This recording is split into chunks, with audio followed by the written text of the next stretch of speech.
Hello friends, welcome to our YouTube channel moon engineering institute. आज से हम mechanical engineering के लिए और ऑटोमोबाइल इंजीनियरिंग के लिए जो भी स्टूडेंट है आफ्टर बी जो भी कॉम्पिटिटिव एग्जाम होती है रिलेटेड टू मैकेनिकल और automobile, GATE, junior engineering, IES जो इंजीनियरिंग सर्विस की एग्ज़ाम होती है, स्टेट लेवल की जो एग्ज़ाम है जीपीएससी, कोई भी टेक्निकल एग्ज़ाम ले लो। ये जो टेक्निकल एग्ज़ाम है इसके लिए जो स्टूडेंट्स अभी प्रिपरेशन कर रहे हैं कॉम्पिटिटिव एग्ज़ाम की, इसके लिए आज से हम वीडियो सीरीज स्टार्ट करते हैं। सबसे पहले हमारे पास लॉट्स ऑफ सब्जेक्ट है मैकेनिकल और ऑटोमोबाइल के, जिसमें जो मेन सब्जेक्ट है वो जो सब्जेक्ट का जो मार्क्स डिस्ट्रीब्यूशन ज़्यादा है वो सब्जेक्ट सबसे पहले हम देखेंगे। तो मेरा नाम है किरण भाटिया एंड हमारा जो इंस्टीट्यूट है engineering institute moon engineering institute इसका नाम है। मैंने 2 बार गेट क्वालिफाई किया है 2016 एंड 2018। आज से हम ये जो सीरीज बना रहे हैं वीडियो सीरीज, इसका उद्देश्य एक ही है कि जो भी कॉम्पिटिटिव एग्जाम की प्रिपरेशन कर रहे हैं जिसका कॉन्सेप्ट क्लियर नहीं है, इसके लिए हम हेल्प के लिए ये जो सीरीज बना रहे हैं। अलग अलग सब्जेक्ट डिफरेंट सब्जेक्ट हम लेंगे, डिफरेंट जो इम्पोर्टेंट टॉपिक है वो हम लेंगे। ज़्यादातर टॉपिक ऐसे होते हैं कि जिससे मस्ट भी क्वेश्चन बनते हैं और कोई भी एग्जाम में आप देख लोगे तो क्वेश्चन पूछते हैं। तो आज का हमारा सब्जेक्ट है, हम स्टार्ट करते हैं थियरी ऑफ मशीन। और इसमें जो इम्पोर्टेंट टॉपिक है सबसे पहले इसमें से क्वेश्चन मस्ट भी बनता है और पूछते हैं बैलेंसिंग एंड वाइब्रेशन, वो हम देखेंगे। ओके, बैलेंसिंग और वाइब्रेशन में किस किस टॉपिक पे हम डिस्कस करेंगे। सबसे पहले बैलेंसिंग का मैं बताता हूँ। तो बैलेंसिंग में और इसके बाद जब बैलेंसिंग का पूरा टॉपिक हो जाएगा तो इसके बाद बैलेंसिंग के रिलेटेड जितने भी क्वेश्चन होंगे हमारे पास, अच्छे जो क्वेश्चन है रिलेटेड टू गेट आईईएस, जो मैंने बात बताई अभी, जो भी एग्जाम है इसके रिलेटेड जो भी क्वेश्चन होंगे हम सॉल्व करेंगे। ओके, ऑप्शन के साथ वर्ड पे ही सॉल्व करेंगे। बैलेंसिंग में हम देखेंगे सबसे पहले जो रोटेटिंग मास है, इसमें बैलेंसिंग कैसे करते हैं वो देखेंगे। इसके बाद रेसिप्रोकेटिंग मास में रेसिप्रोकेटिंग, इसके बाद रोटेटिंग और रेसिप्रोकेटिंग, इसमें से क्वेश्चन बनते हैं, देखेंगे। इसके बाद जो ट्रैक्टिव एफर्ट होता है, ट्रैक्टिव एफर्ट की डेफिनेशन, इसकी मैक्सिमम वैल्यू, मिनिमम वैल्यू। वैसे ही स्वेइंग कपल की मैक्सिमम वैल्यू, मिनिमम वैल्यू। इसके बाद हैमर ब्लो, बैलेंसिंग में हैमर ब्लो। तो ये जो 5 टॉपिक है वो हम देखेंगे और इसके बाद ये जो 5 टॉपिक हमारा पूरा होगा, इसके बाद इस 5 टॉपिक के रिलेटेड हम क्वेश्चन करेंगे। ओके, तो सबसे पहले हम स्टार्ट करते हैं थियरी ऑफ मशीन में बैलेंसिंग। चलो, तो थियरी ऑफ मशीन में हमारा आज का टॉपिक है बैलेंसिंग। तो सबसे पहले बैलेंसिंग है क्या। अगर कोई भी मैकेनिकल डिवाइस है, कोई भी मैकेनिकल मशीन है, अगर मशीन के अंदर कोई भी मेंबर्स वाइब्रेट होता है, आप सभी को पता है, तो वाइब्रेट क्यों होता है। तो जो भी मास डिस्ट्रीब्यूशन है इसमें कोई गड़बड़ी होगी। क्यों गड़बड़ी होगी, क्योंकि जो मशीन है, आप सभी को पता है कि अगर हम मानस है, ओके, चलो हमारी एज होगी तो कुछ ना कुछ हमारे बॉडी में होगा। तो आप सभी को पता है अगर कोई भी मशीन इसकी लाइफ आगे चलेगी तो क्या होगा, इस मशीन को अंदर वाइब्रेशन होगा, बैलेंसिंग का प्रॉब्लम होगा। तो सबसे पहले इस वाइब्रेशन को अगर आपको बंद करना है तो आपको बैलेंसिंग करना पड़ेगा, मशीन को बैलेंसिंग करना पड़ेगा। इसके लिए मशीन में जो भी पार्ट्स वाइब्रेशन होता है इसके ऑपोजिट साइड अगर आपको मास ऐड करने की जरूरत पड़े तो ऐड करना पड़ेगा, अगर मास रिमूव करने की जरूरत पड़े तो मशीन मेंबर्स में से मास आप रिमूव कर सकते हैं। तो टेक्निकल लैंग्वेज में हमारी डेफिनेशन ऐसी है, पर्टिकुलरली जो इनर्शिया फोर्स होता है इसके प्रभाव से, इनर्शिया फोर्स से बैलेंसिंग का प्रॉब्लम मिट जाता है। ओके चलो, तो the inertia force associated with the moving, reciprocating और rotating mass produce unbalanced force. These forces are time varying and impart vibratory motion to the frame of the machine. क्या कहने चाहते हैं सोचो। inertia force associated with the moving, reciprocating और rotating, दो words हुआ, एक वर्ड्स रेसिप्रोकेटिंग, एक रोटेटिंग। आप सभी को पता है, आप पिस्टन सिलेंडर अरेंजमेंट का एग्जांपल ले लें, वो कौन सी मोशन है, रेसिप्रोकेटिंग मोशन है। अगर पिस्टन सिलेंडर अरेंजमेंट में कोई वाइब्रेशन होता है तो वो रेसिप्रोकेटिंग बैलेंसिंग टाइप बोलते हैं। चलो, रोटेटिंग मास मींस कोई रोटेट होता है, मान लो कि कोई पंप है, सेंट्रीफ्यूगल पंप है, टरबाइन है, तो वो रोटेटिंग मशीन होता है। अगर इसमें कोई अनबैलेंस हो, वाइब्रेशन हो, तो वो रोटेटिंग बैलेंसिंग हम बोलेंगे। ओके, तो inertia force associated with the moving, reciprocating or rotating mass produce unbalanced force, machine में unbalanced force produce करता है। and these force are time varying, means जो force होता है वो constant नहीं होता है, time के साथ वो changes होता है। and impart vibratory motion to the frame of the machine, और पूरे मशीन में और उसकी फ्रेम में वाइब्रेटरी क्रिएट करता है। चलो, इसके बाद balancing is the act of the redistributing the mass that is achieve by adding or removal of mass from various members so that unbalance is reduced to acceptable level. इसका मतलब है, अगर आपको जो वाइब्रेशन होता है, अगर वो वाइब्रेशन आपको कम करना है तो आप क्या करेंगे, तो उस मशीन में वेरियस मेंबर में से मास ऐड करेंगे। अगर मास रिमूव करने की जरूरत पड़ेगी तो रिमूव करेंगे। उसकी पर्टिकुलरली टेक्निकल जो बातें हैं, जो टेक्निकल फार्मूला है, वो हम वन बाय वन देखेंगे, किस किस तरह के बैलेंसिंग होते हैं। ओके, वाइब्रेशन का भी टाइप होगा। ओके, तो balancing is the act of redistributing the mass, means अगर आपको मशीन में जो वाइब्रेशन होता है इसका बैलेंसिंग करना है तो जो मास है इसका रीडिस्ट्रीब्यूट करना पड़ेगा। और रीडिस्ट्रीब्यूट करने के लिए आपको वेरियस मेथड आपको चुननी पड़ेगी। ओके, तो आगे हम देखेंगे। ओके, तो बैलेंसिंग में आगे देखते हैं। तो मैंने बताया आपको कि कोई डिस्ट्रीब्यूटिंग मास होता है, उसको सबसे पहले आपको रीडिस्ट्रीब्यूट करके बैलेंस करना पड़ेगा।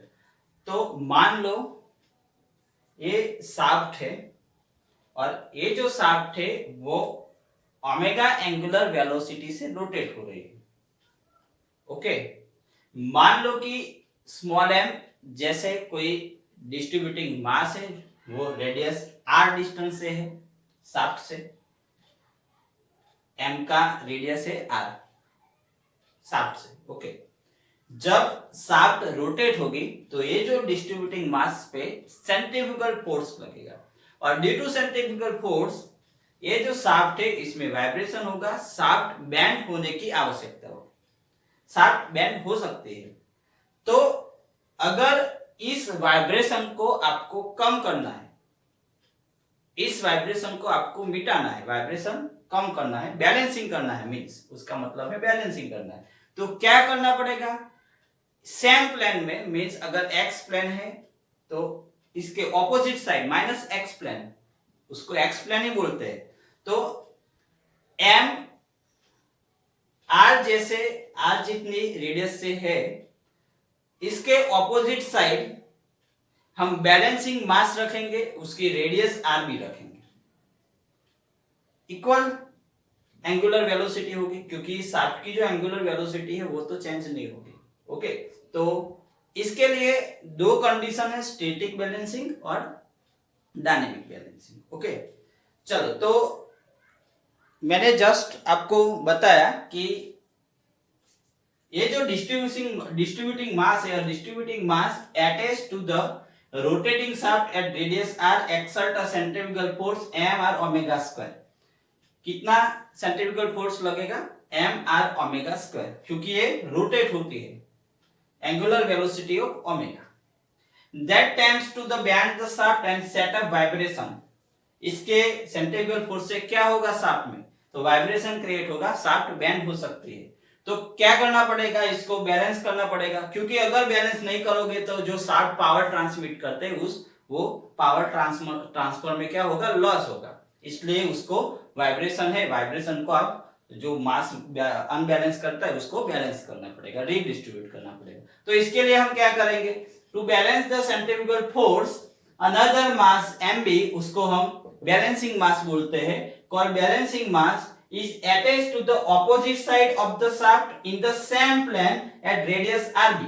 ओके, तो हम m are omega square is equal to इसके ऑपोजिट साइड जो मास हम रीडिस्ट्रीब्यूट करेंगे, मास ऐड करेंगे, बैलेंसिंग मास जिसको हम एम बी बोलेंगे, तो हम लिख सकते हैं m are omega square is equal to M B R B omega square. Omega square cancel होगा, तो हमारे पास इक्वेशन क्या होगा, m are is equal to M B R B.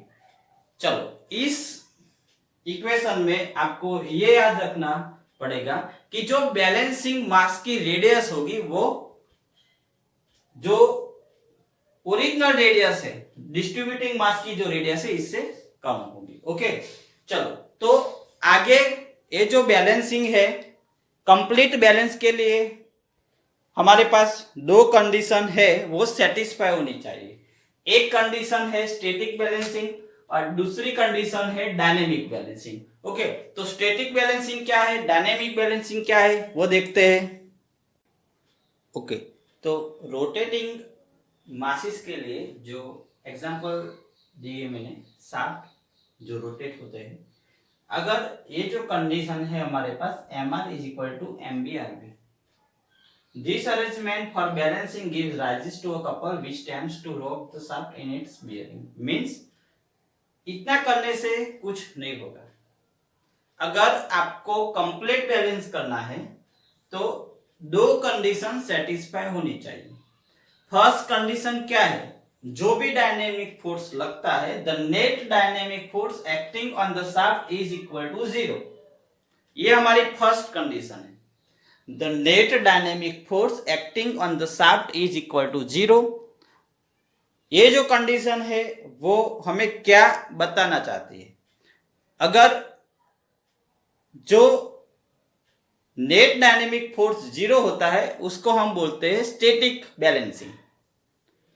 Static balancing this implies that the combined centre of the system of rotating masses lies on the axis of rotation। ये जो static balancing है वो क्या बताना चाहते हैं, this implies that the combined centre of the system of rotating masses lies on the axis of rotation। चलो, दूसरी क्या कंडीशन है, अगर नेट डायनेमिक फोर्स जीरो हो तो हम इसको स्टैटिक बैलेंसिंग बोलेंगे। अगर नेट डायनेमिक फोर्स के साथ साथ अगर जो नेट कपल है, आपको पता है कि अगर दो फोर्स एक ही डायरेक्शन में लगता है, सेम डिस्टेंस, तो इसको हम कपल बोलते हैं, आप सभी को पता है। तो अगर नेट जो कपल है वो भी अगर जीरो है साथ साथ डायनेमिक फोर्स के साथ, तो इसको हम बोलेंगे dynamic balancing.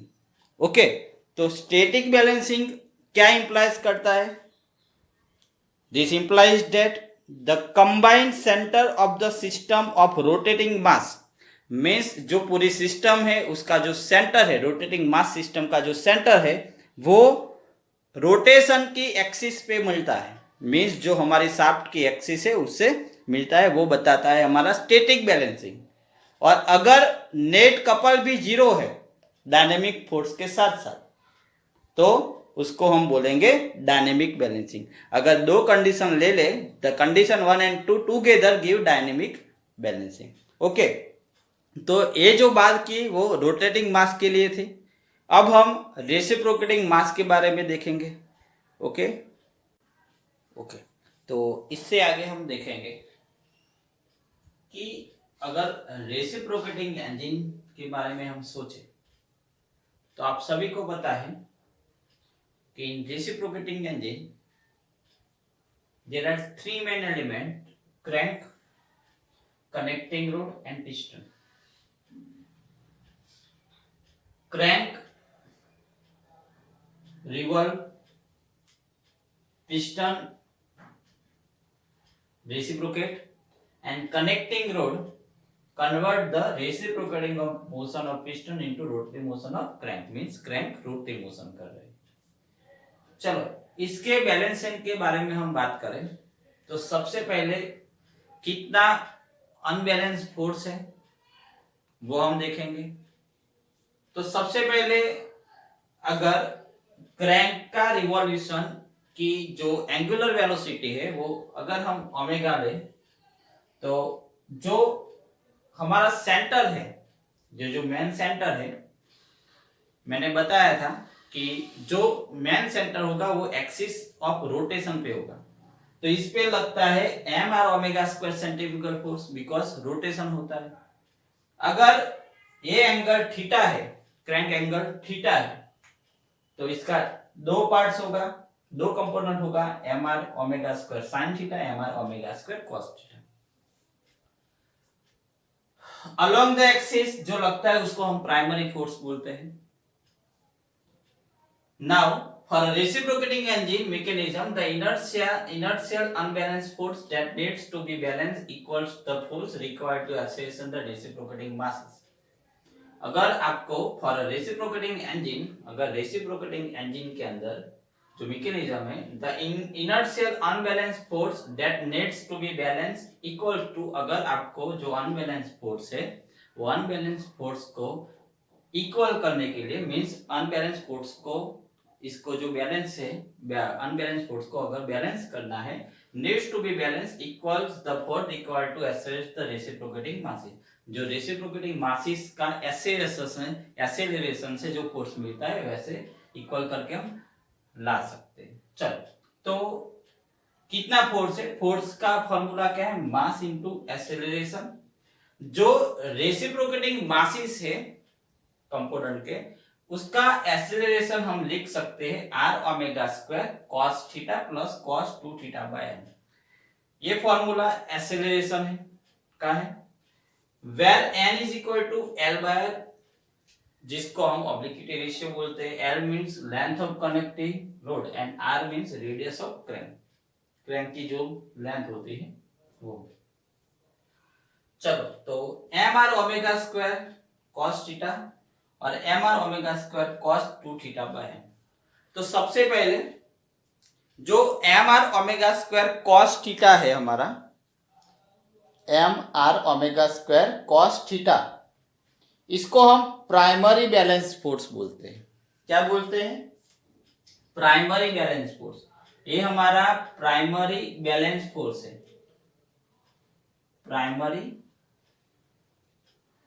Balance force. Okay चलो M are omega square cos 2 theta by N M are omega square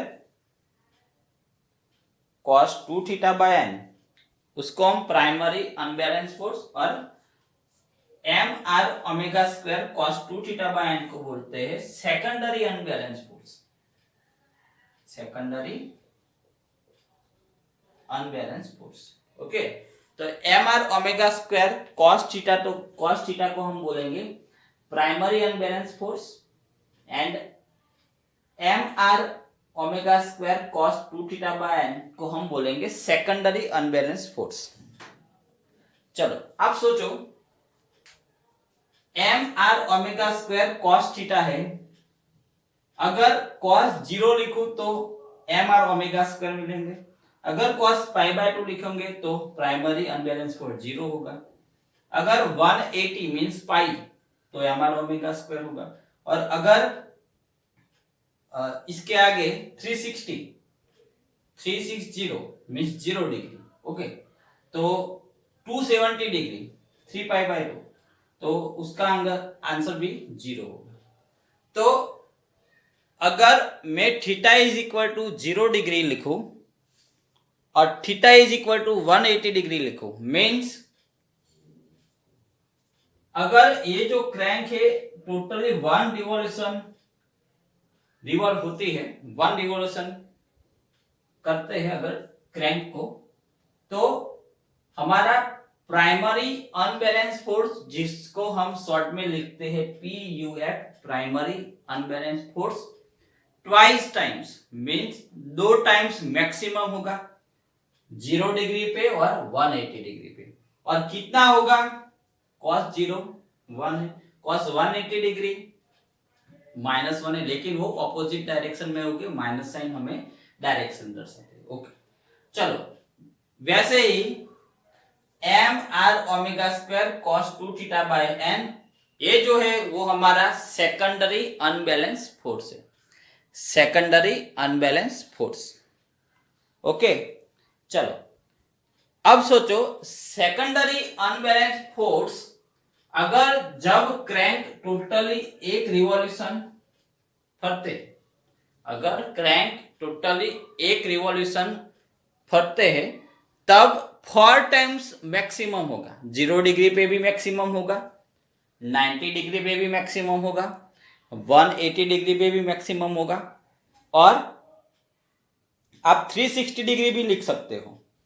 तो 4 टाइम्स 1 रिवॉल्यूशन में, क्रैंक की 1 रिवॉल्यूशन में 4 टाइम्स मैक्सिमम होगा। और कितना होगा, cos 2 थीटा हम 0 लिख देंगे, तो मैक्सिमम सेकेंडरी फोर्स लिखे तो कितना होगा, सेकेंडरी फोर्स मैक्सिमम, अगर सेकेंडरी फोर्स को मैक्सिमम लिखना है तो कितना होगा, mr बाय n, इतना हम लिख सकते हैं। ओके, चलो तो इसका मतलब क्या है, maximum value of secondary force is 1 by n। Okay, तो मीन्स ऑब्वियसली हम क्या कह सकते हैं, the maximum value of secondary force is, the maximum value of secondary force is 1 by n times the maximum value of primary force। okay, हमारा primary force क्या है, maximum, तो मैक्सिमम प्राइमरी फोर्स है हमारा mr ओमेगा स्क्वायर, और secondary force देखो 1 by n है, means जो सेकेंडरी फोर्स है वो प्राइमरी फोर्स से 1 by n मल्टीप्लिकेशन करेंगे तो आपको सेकेंडरी फोर्स मैक्सिमम मिल जाएगा। ओके, और एक बात, जो सेकेंडरी फोर्स है वो प्राइमरी फोर्स से, इसकी जो फ्रीक्वेंसी होती है वो ट्वाइस होती है। ओके, जो सेकेंडरी फोर्स है हमारा has twice the frequency of primary force. Secondary force, जो हमारा सेकेंडरी फोर्स है, has twice the frequency of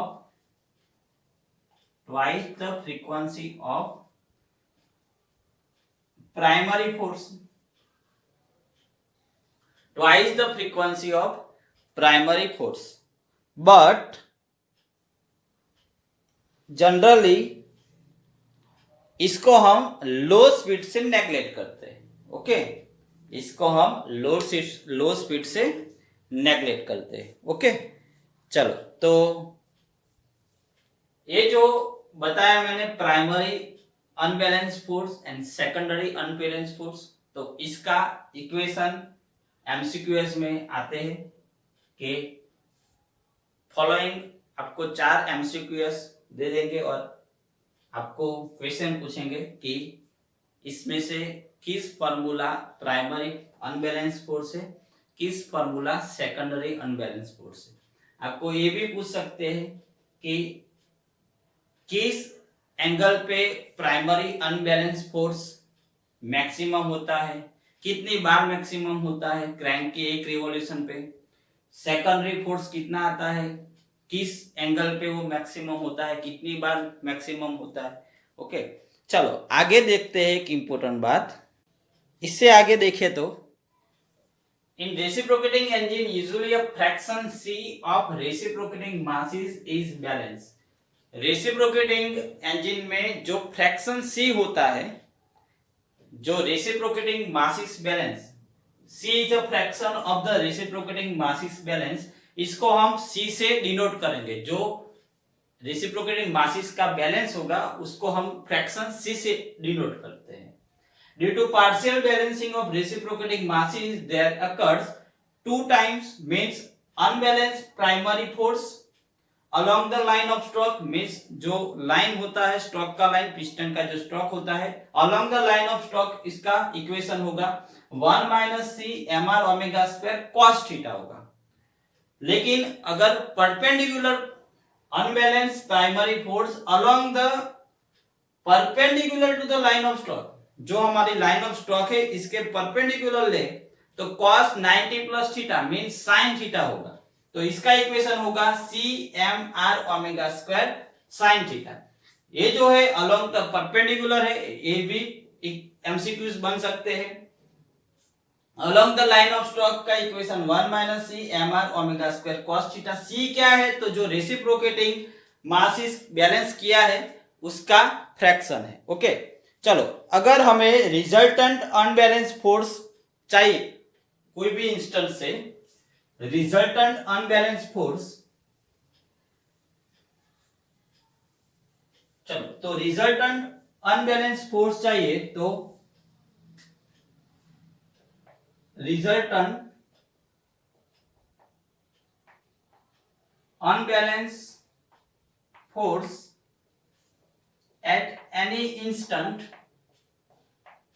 क्या होगा वो हमें ट्रैक्टिव एफर्ट डिनोट करेंगे। रिजल्टेंट अनबैलेंस फोर्स है जो primary line of stroke and perpendicular to line of stroke इसका रिजल्टेंट होगा दोनों में एम आर ओमेगा स्क्वायर थे। Okay m are omega square चलो एक में 1 माइनस सी था स्क्वायर कॉस स्क्वायर थीटा और दूसरे में c square sine square theta. मैंने क्या किया चलो हमारा line of stroke along the line of stroke क्या था equation 1 minus C M R omega square cos theta और दूसरा क्या था c M R omega square sine theta along the line of stroke और नीचे है वो perpendicular to the line of stroke. Okay और इसका रिजल्टेंट तो रिजल्टेंट क्या हुआ m are omega square under root 1 minus C whole square cos square theta plus C square sine square theta. Okay ये जो रिजल्टेंट अनबैलेंस फोर्स है along the line of stroke वो हमें ट्रैक्टिव एफर्ट रिप्रेजेंट करता है। Tractive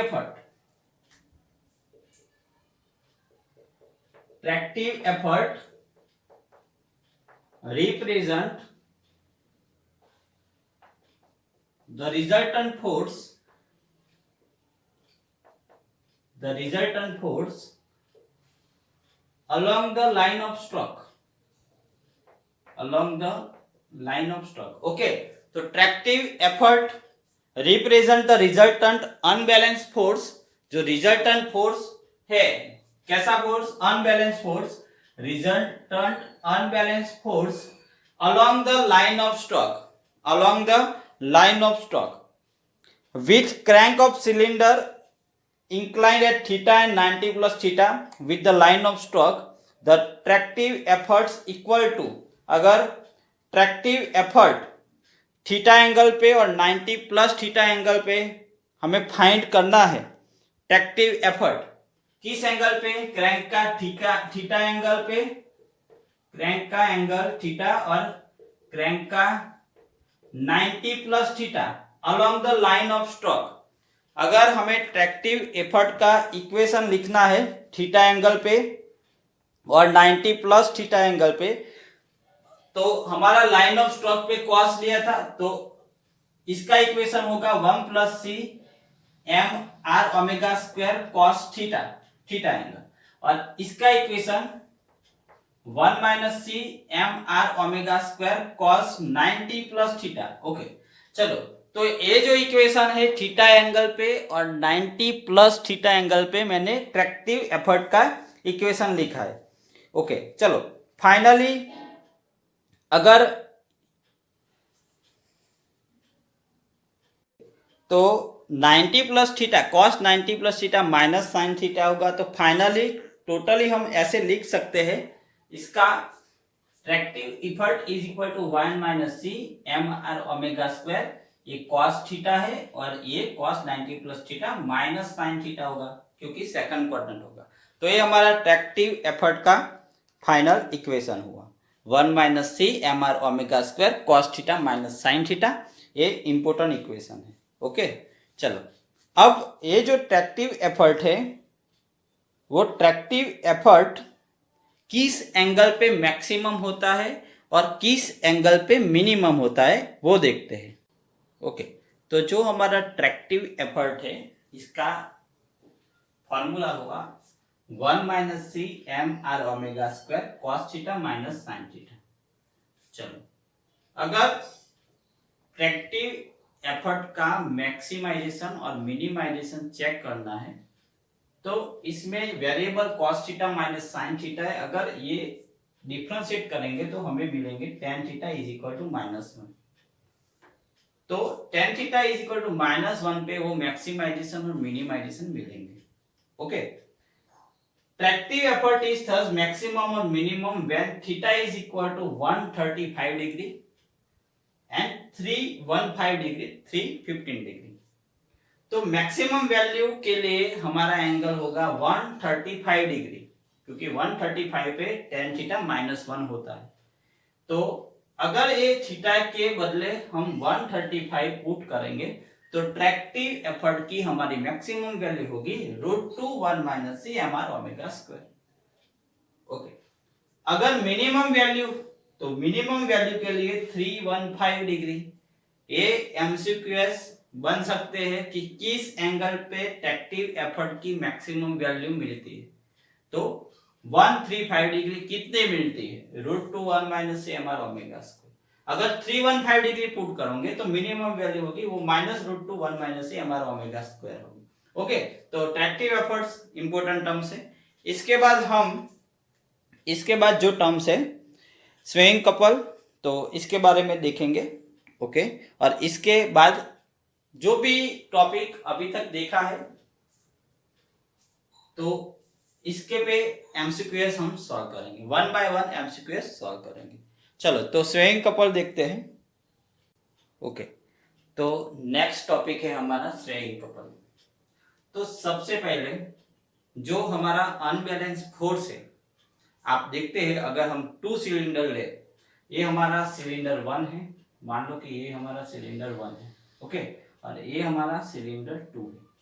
okay, तो हमारा जो अनबैलेंस फोर्स है, ड्यू टू अनबैलेंस फोर्स जो रिजल्टेंट फोर्स होगा, ये जो सिलेंडर 1 है इसका प्राइमरी लाइन ऑफ स्ट्रोक, जो सिलेंडर का लाइन ऑफ स्ट्रोक है उसमें प्राइमरी अनबैलेंस फोर्स क्या होगा, 1 - c mr omega square cos theta, जिसे जो हमारी एक्सिस है इससे a/2 डिस्टेंस से है, और ये जो है डिफरेंट प्लेन में है, इसलिए यहाँ पे 90 प्लस थीटा लेंगे। और ये सिलेंडर 2 है, लाइन ऑफ स्ट्रोक जो फोर्स होगा अनबैलेंस फोर्स वो होगा 1 - c mr omega square cos 90 plus theta, क्योंकि ये डिफरेंट प्लेन में है।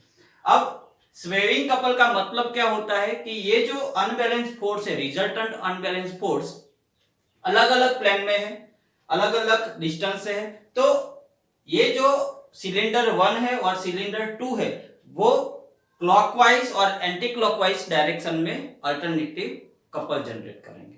कितनी कपल होगी, कपल मींस ये जो फोर्स इनटू डिस्टेंस, ओके, और ये जो फोर्स इनटू डिस्टेंस। तो टोटल स्वेइंग कपल का इक्वेशन क्या होगा, तो हमारा इक्वेशन होगा cylinder 1 1 - c mr omega square cos a/2 minus, because ये जो है ए एंटी क्लॉकवाइज डायरेक्शन, ओके, ये जो एंटी क्लॉकवाइज डायरेक्शन और ये क्लॉकवाइज डायरेक्शन, ये नेगेटिव होगा और ये पॉजिटिव होगा। ओके, तो इसका माइनस इसलिए लिया क्योंकि सिलेंडर 2 का हम एंटी क्लॉकवाइज डायरेक्शन में देखेंगे।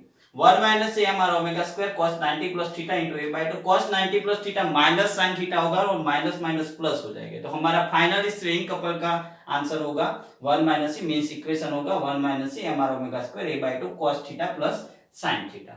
ओके, तो ये जो स्वेइंग कपल है किस एक्सिस से अलोंग होगी, तो वर्टिकल एक्सिस ऐसे होगा। ये जो सिलेंडर है वो सिलेंडर स्वेइंग कैसे होगा, ऐसे होगा। ओके, वर्टिकल एक्सिस से अलोंग। ओके, चलो, तो मींस इसलिए मैंने वर्टिकल एक्सिस ऐसा वर्ड्स यूज किया है। Now swaying couple tends to make the leading wheels sway away from A by 2 to side due to unbalanced primary force along the line of stroke। मैंने बताया due to unbalanced primary force। swaying couple is counteracted by side pressure between the flange of wheels। swaying couple कैसे counteracted होता है? जो side pressure होता है wheel से, ऐसे ये जो क्वेश्चन है वो बन सकते हैं। ओके, और इसके बाद तो डेफिनेशन है the unbalance force along the line of stroke for two cylinder constitute a couple which tend to sway the engine alternately in the clockwise and anti clockwise direction, लेकिन वर्टिकल एक्सिस के respect में होंगे, clockwise और anti clockwise. इसका final answer होगा 1 - c mr omega square a/2 cos theta plus sin theta. Okay, चलो अब हम देखेंगे कि जो स्वेइंग कपल है वो मैक्सिमम और मिनिमम कैसे होगा, कब मैक्सिमम होगा और कब मिनिमम होगा। तो फॉर जैसे ट्रैक्टिव एफर्ट में हमने देखा था कि मैक्सिमाइजेशन ऑफ ट्रैक्टिव एफर्ट और मिनिमाइजेशन ऑफ ट्रैक्टिव एफर्ट, इसलिए tan theta is equal to -1 ऐसे आए थे। तो आप देखो स्वेइंग कपल में अगर वेरिएबल है तो क्या है, ये जो थीटा है वो वेरिएबल है, बाकी सब m r ओमेगा c सब हम कांस्टेंट लेंगे। तो कैसे मैक्सिमाइजेशन और मिनिमाइजेशन की जो कंडीशन है कैसे प्रूव करेंगे? तो स्वेइंग कपल की मैक्सिमाइजेशन और मिनिमाइजेशन के लिए फॉर मैक्सिमाइजेशन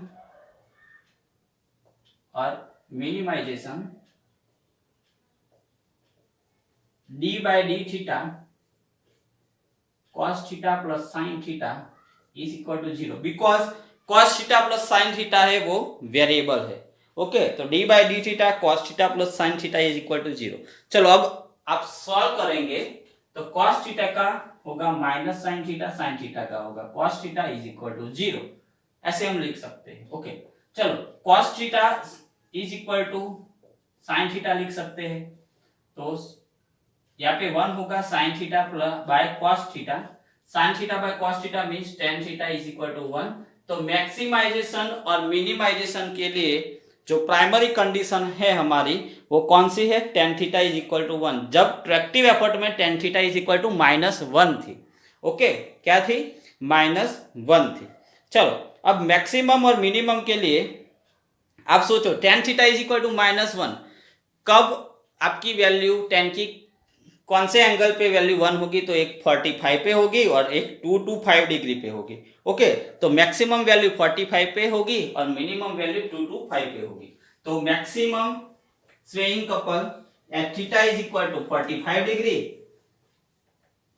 चलो ऐसे हम याद रखेंगे, मैक्सिमम वैल्यू स्वेइंग कपल के लिए, स्वेइंग कपल के लिए maximum value theta is equal to 25 degree और minimum value theta is equal to 225 degree. Okay, चलो जो हमारा अब इक्वेशन था इसमें पहले 45 डिग्री पुट करेंगे, इसके बाद हम 225 डिग्री पुट करेंगे। तो मैक्सिमम वैल्यू के लिए हमारा जो फॉर्मूला था 1 - c mr omega square into a/2 cos 45 degree plus sin 45 degree. Okay, आप सभी को पता है cos 45 डिग्री और sin 45 डिग्री 1/√2 होगा। ओके, तो 1/√2 होगा cos 45 एंड sin 45 मीन्स 2/2√2 होगा, √2 ऊपर कैंसल आउट होगा। तो अगर हम कैलकुलेट करें तो 1 - c mr omega square a/2 1/√2 plus 1/√2। देखो 2/√2 हुआ, ऊपर 2 है और नीचे √2 है, तो फाइनल आंसर होगा a/√2 1 - c a/√2 1 - c mr omega square. अगर हम 225 डिग्री वैल्यू पुट करेंगे 1 - c mr omega square a/2 cos 225 degree plus sin 225 degree, तो आंसर सेम होगा लेकिन माइनस में होगा, minus a/√2 1 - c mr omega square. तो जब ट्रैक्टिव एफर्ट का टॉपिक देखा था तो इसमें मैक्सिमम वैल्यू 135 डिग्री पे थी और मिनिमम वैल्यू 315 डिग्री के लिए थी, किसमें? ट्रैक्टिव एफर्ट में। लेकिन स्वेइंग कपल में आप देखो, अगर 45 डिग्री लेते हैं तो इसका आंसर मैक्सिमम होता है, अगर मैं 225 डिग्री लेता हूं तो इसका आंसर मिनिमम होगा स्वेइंग कपल के। तो स्वेइंग कपल के लिए जो भी बातें थी इंपॉर्टेंट, ये मैंने बता दी। चलो इसके बाद हम मोस्ट इंपॉर्टेंट टॉपिक लेते हैं, हैमर ब्लो। ओके फ्रेंड्स, चलो नेक्स्ट देखते हैं most important topic, hammer blow. तो सबसे पहले जो reciprocating partial balancing of reciprocating masses, इसमें आपको पता है कि वर्टिकल कंपोनेंट था जो बैलेंसिंग मास का, M B R B omega square sine theta. आपको पता है मैंने यहाँ पे ड्रॉ किया था, ऐसा था, ये कॉस थीटा कंपोनेंट था, M are omega square M B R B omega square, और ये था M B R B omega square sine theta. तो सबसे पहले हैमर ब्लो है क्या? तो जो लोकोमोटिव व्हील होता है, ये मैंने लोकोमोटिव व्हील आपको बताया है। मान लो कि ये जो व्हील है उसकी एंगुलर वेलोसिटी ओमेगा है, वो एंगुलर वेलोसिटी ओमेगा से रोल हो रहा है। अगर M B is a balancing mass at a distance rb and the weight of locomotive or engine w, capital W is equal to mg, तो क्या होगा? तो हैमर ब्लो कुछ नहीं है, हैमर ब्लो जब ये व्हील रोटेट होगा तो ये व्हील के पर जो सेंट्रीफ्यूगल फोर्स लगता है इसके वेरिएशन के बदले, मींस उसके इफेक्ट से प्रेशर वेरिएशन क्रिएट होता है ऑन द रेल। और ऑन द रेल जब प्रेशर वेरिएशन क्रिएट होता है, वन साइड प्रेशर मैक्सिमम हो जाता है, वन साइड प्रेशर मिनिमम हो जाता है, इसलिए हैमरिंग इफेक्ट होता है, मींस हैमर जैसी वॉइस आती है। ओके, तो समझते हैं डिटेल्स में। सोचो, जब ये जो बैलेंसिंग मास है वो downward type, means downward direction में होगा नीचे, तब इससे हम कैलकुलेट कर सकते हैं सेंट्रीफ्यूगल फोर्स कितना होगा। सेंट्रीफ्यूगल फोर्स होगा M B R B omega square. अब सोचो कि अगर ये व्हील जब रोटेट होगा, तो ये व्हील जब रोटेट होगा तो ये जो बैलेंसिंग मास है वो ऊपर आ जाएंगे। ये जो पॉइंट है exactly opposite to the this direction, इस पे सेंट्रीफ्यूगल फोर्स कितना लगेगा? M B R B omega square same लगेगा, लेकिन इस पॉइंट पे एंगुलर वेलोसिटी इस पॉइंट से ज्यादा होगी। इससे क्या होगा? तो सेंट्रीफ्यूगल फोर्स मैक्सिमम हो जाएगा और जो लोकोमोटिव व्हील है वो रेल से लिफ्ट हो जाएगा। फिर से जब बैलेंसिंग मास फिर से नीचे आएगा तो फिर से वो क्या होगा?